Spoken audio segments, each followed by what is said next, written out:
5, 4, 3, 2, and 1. Episode 22. I'm just here to be dad. The show about everything or nothing at all. Bravery. The few and far between of willing and able men and women who stand firm in the bravery of vulnerability. The art of wrestling with your trauma and the celebration of those around you who willfully rejoice in your sorrow. They find pleasure and entertainment in your pain. Though many mean well, many feel you, many understand, and many have been there. They know your plight exactly, and they champion the bravery you display as you become the hero lifted up because you said what no one else was brave enough to say. You called out any and everybody that wronged you. Narrated the story for all to hear. All the world is a stage, and the main character is the brave, vulnerable, depressed, hurt, and distressed. You.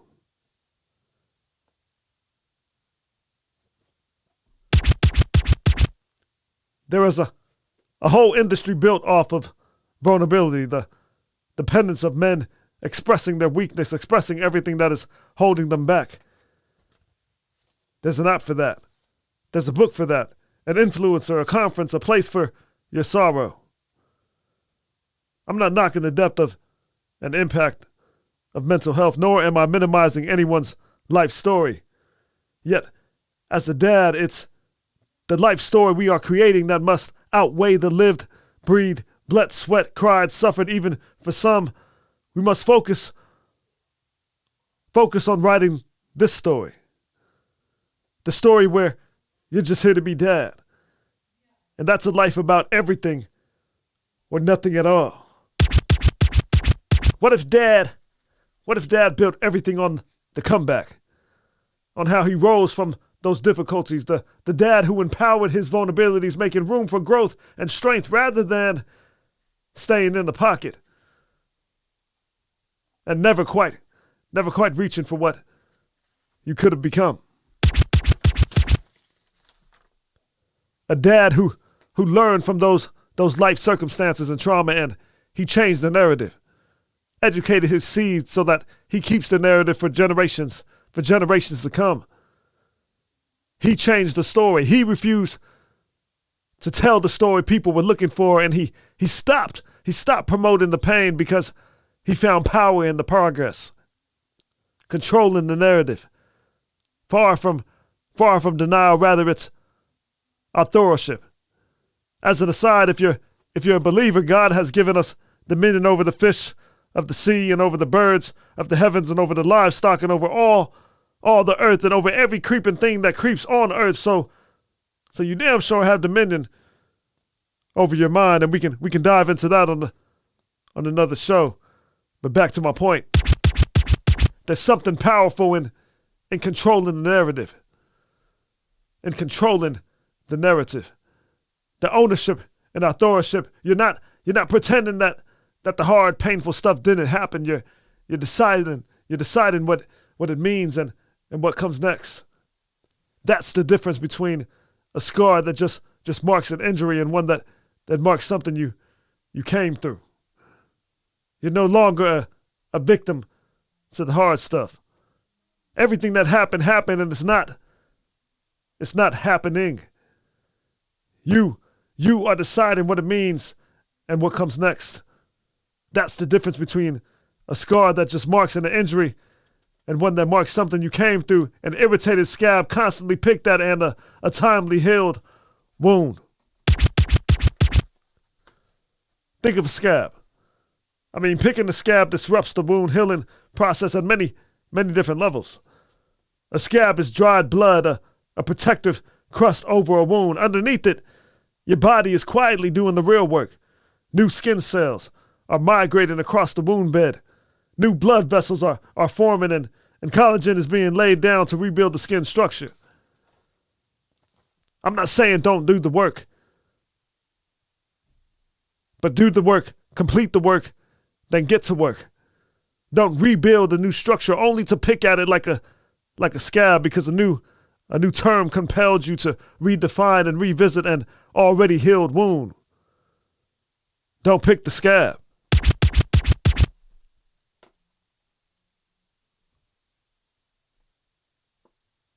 Living in this mindset is dangerous.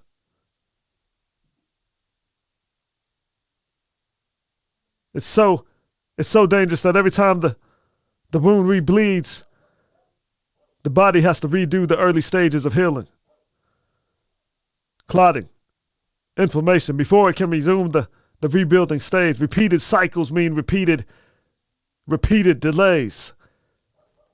People and baseless ideas can be like that of that delay, that bacteria that infects that wound because we keep picking the scab over and over again and preventing, delaying the very healing you need. As I said, living in this mindset is dangerous. So dangerous it increases the scarring risk. See, chronic picking damages the deeper layers repeatedly, which can lead to more visible or thicker scarring. Far more than if the wound had healed undisturbed. Don't let people, peers, or even sometimes family cause you to disturb an already healed wound, a victory you already claimed and a mountain you already conquered. Don't let an idea kick you off the mountain you conquered. Your children need the hero that conquered, not the victim that refuses to overcome. You are the dad who looks at them as little lambs that you must take care of, that you must keep safe from the wolves of life, from the wolves that are going to attack their mind. See, we have no time to dwell in our sorrow. Yes, pain is real. Yes, trauma is real. Yes, life could have handed a whole lot of people better cards. But as you stand today, if you got children in front of you, if you have a wife in front of you, and even if you don't have a wife in front of you, if you got nobody in front of you as a single dad, whatever your life situation may be, the fact that you got children means you got another chance. A beautiful blessing that you can't muddy. You can't dirty, you can't darken their life because you've never opened your eyes to see your life beyond the pain, beyond what hurts you, beyond any narrative that you created in your mind. As a dad, it is pivotal that we realize we can't constantly champion the idea and reality of being a victim, remaining stagnant and complacent in the name of vulnerability, passing up every opportunity to empower ourselves and rise from our pain. Live in that power, live in that responsibility, live in that calling to be dad. We are not here to be depressed. We are not here to be defeated. We are not here to live in the past while we stand in the present. I'm just here to be. You're just here to be, always. Dad.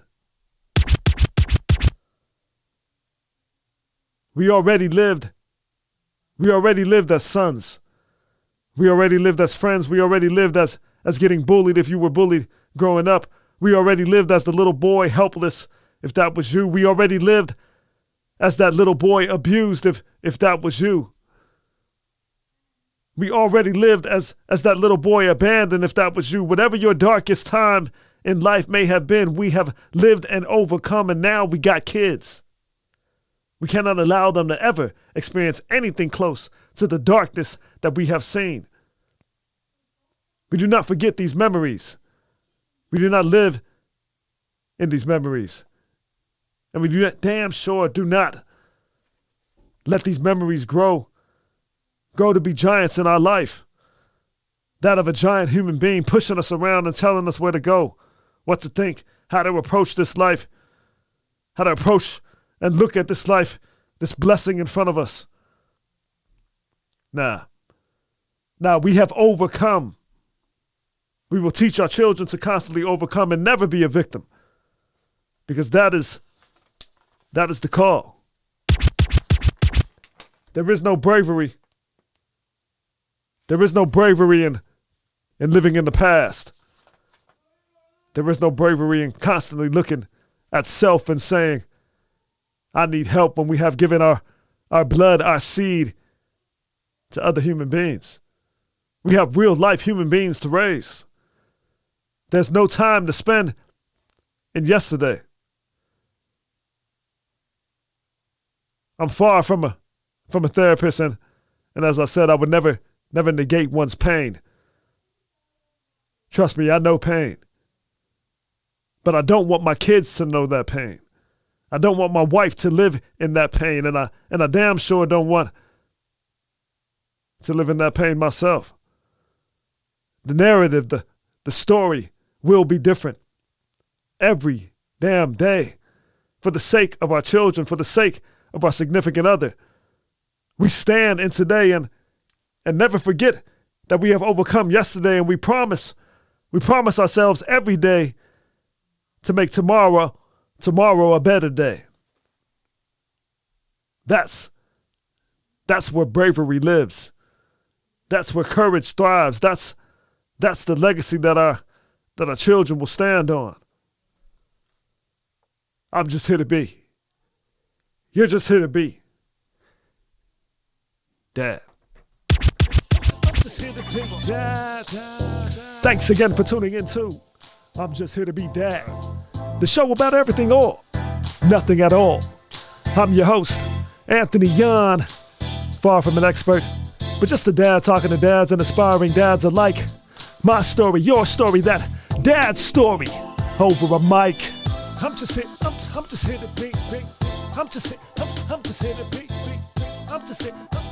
to be. Hey yo, it's hard to maintain, but I'm just here to be. Hey